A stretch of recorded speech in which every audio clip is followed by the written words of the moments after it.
안녕하세요, 반갑습니다. 오늘도 하나님 말씀으로 하루 시작하는 모닝빵에 오신 여러분들을 주님의 이름으로 환영하고 축복합니다. 2022년은 이 한국교회가 말씀을 붙들려고 부단히 애를 쓰고 있는 것 같아요. 우리도 이렇게 모닝빵을 통해서 날마다 하나님의 말씀 앞에 나아가려고 애를 쓰고 있는데, 여러분들이 날마다 말씀과 함께 승리할 수 있는 귀한 은혜가 있기를 주님의 이름으로 축복합니다. 오늘은 요한복음 10장 22절에서 42절 말씀을 우리가 함께 묵상하도록 하겠습니다. 초막절에 이어서 오늘 말씀의 배경이 되는 이 유대 절기는 수전절이라는 날이에요. 초막절이 11월 정도였다면 수전절은 12월 정도가 됩니다. 이 초막절과 수전절의 이 공통점이 무엇이냐면 하나님께서 이스라엘 백성을 보호하심에 대한 감사하는 절기라는 거예요. 특별히 수전절은 이 성전의 회복을 기념하는 절기이거든요. 하나님께서 이 이방인들에 의해서 더럽혀진 성전을 회복하게 하심으로써 유대인들이 신앙의 자유를 다시 얻을 수 있게 하셨습니다. 예수님은 우리에게 영적인 묶임에서 진정한 자유를 주기 위해서 이 땅에 오셨지요. 하지만 문제는 사람들이 그 사실을 받아들이지 못하고 있다는 것을 우리는 요한복음을 통해서 계속 보고 있습니다. 계절적으로 오늘은 겨울이었어요. 때문에 예수님은 이 밖이 아니라 성전 안 솔로몬 행각이라는 곳에서 하나님의 말씀을 전하고 계십니다. 24절 말씀을 보면 예수님이 말씀을 전할 때 유대인들이 예수님을 애워쌉니다. 그리고 이렇게 위협하죠. 당신이 언제까지 우리의 마음을 미혹하게 하려 하나이까? 그리스도라면 밝히 말씀하소서. 유대인들은 예수님이 그리스도 곧 메시아이심의 확실한 증거를 보여달라라고 요구합니다. 예수님은 그들의 요구에 대해서 이렇게 대답하시죠. 25절에 내가 내 아버지 이름으로 행한 일들이 나를 증거하는 것이거늘. 예수님은 이미 충분히 그들에게 자신이 메시아이심을, 그리스도이심을 말씀으로서도 증명해 보이셨고 또 여러 가지 표적을 통해서도 보여주셨습니다. 그러나 문제는 무엇입니까? 그들이 믿지 않았다는 것이죠. 우리의 모습도 이 유대인들의 모습과 별반 다르지 않을 때가 있지 않습니까? 예수님은 이미 우리의 삶 속에서 여러 가지 표적을 보여주시고 또 여러 가지 말씀으로 우리에게 들려주셨어요. 그러나 문제는 우리는 내가 원하는 표적과 내가 원하는 말씀이 아니라는 이유로 하나님의 뜻을 받아들이지 않을 때가 많이 있다는 것이죠. 하나님은 우리의 마음에 꼭 맞는 말씀만을 하시는 분이 아니세요. 오히려 우리가 하나님의 말씀에 순종해야 되는 그런 존재인 것이죠. 이러한 열린 마음의 자세, 순종하고자 하는 자세를 가지고 말씀 앞에 나아갈 때 우리는 비로소 그때 말씀의 인도하심을 받을 수 있게 되는 것입니다. 예수님의 이 말씀에 대한 유대인들의 반응이 31절에 나오는데 돌을 들어 치려고 했다 이렇게 말씀하고 있어요.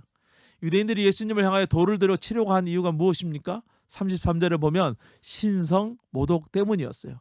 특별히 예수님께서는 30절에 이렇게 말씀하셨습니다. 나와 아버지는 하나이니라. 이 말씀이 유대인들에게 너무 부딪혔어요. 유대인들은 이 유일신 사상을 가지고 있었는데 예수님이 말씀 받아들이기 어려웠다는 것이죠. 그러나 예수님은 하나님과 하나 된 것 같이 예수님으로 말미암아 우리들도 하나 되게 될 것이다 이렇게 말씀하십니다. 정말 엄청난 일이죠. 지금 우리는 이 놀라운 진리를 듣고 있지만 사실 이것을 쉽게 받아들여지지 않습니다. 그러나 이제 오히려 우리는 그 사실에 감사하면서 살아가고 있지 않습니까? 자신을 돌려치려 하는 유대인들을 향하여 예수님은 35절에 이렇게 말씀하십니다. 성경은 패하지 못하나니 하나님의 말씀을 받은 사람을 신이라 하였노라 이렇게 말씀하고 있어요. 우리가 사사기를 묵상한 적이 있는데 사사기에 나오는 사사들은 불완전한 사람들이었지만 그들에게 하나님의 영, 하나님의 신이 임할 때 그들은 큰 권능을 행했습니다. 이스라엘 사람들은 그러한 사사들을 신이라고 불렀어요. 구약에 나오는 많은 선지자들을 신이라고 불렀습니다. 하나님의 이 특별한 일을 하는 사람을 신적인 존재로 여기는 것이 이 유대인들의 전통이었어요. 이러한 논리 또 이러한 근거에 의해서 예수님은 자신이 만일 하나님의 특별한 계획하심에 따라 이 세상에 보냄을 받은 자라면 당연히 내가 나를 신이라고 부르는 것이 전혀 문제가 되지 않는다라고 말씀하십니다. 이것은 랍비 방식의 논증법이거든요. 예수님은 그들의 논증법으로 그들의 주장을 깨트리는 거예요. 결국 유대인들은 말로 되지 않으니까 예수님을 이제는 잡아서 죽이려고 합니다. 하지만 이번에도 예수님은 그들의 손에서 벗어나세요. 요단강 건너편으로 가셨고 그곳에서 말씀을 가르치시고 많은 사람이 예수님을 믿었다라고 이렇게 말씀하고 있습니다. 아직 예수님께서 돌아가실 때가 되지 않았기 때문에 예수님은 그곳을 벗어나신 것이죠. 우리는 하나님의 말씀 앞에 나아갈 때 우리가 가지고 있던 이 가치관 또 생각들을 내려놓을 그럴 필요가 있어요. 왜냐하면 그것들은 우리가 말씀 앞에 나아가는 것을 오히려 방해하고 또 우리가 말씀을 믿지 못하도록 만들기 때문이죠. 우리는 하나님 말씀 앞에 나아갈 때 항상 마음의 문을 활짝 열고 나아가는 것들이 필요합니다. 그럴 때 우리에게 말씀이 주시는 놀라운 축복과 은혜를 받을 수 있게 되는 거예요.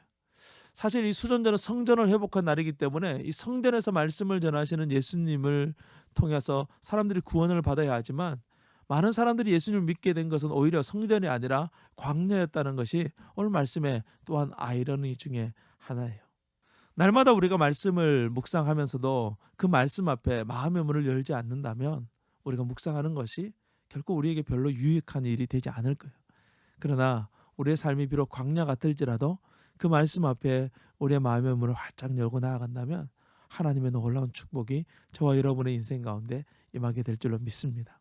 오늘도 그 말씀과 함께 그 예수님과 함께 동행하는 우리 귀한 청년들 될 수 있기를 주님의 이름으로 축복합니다. 오늘도 승리하세요. 샬롬.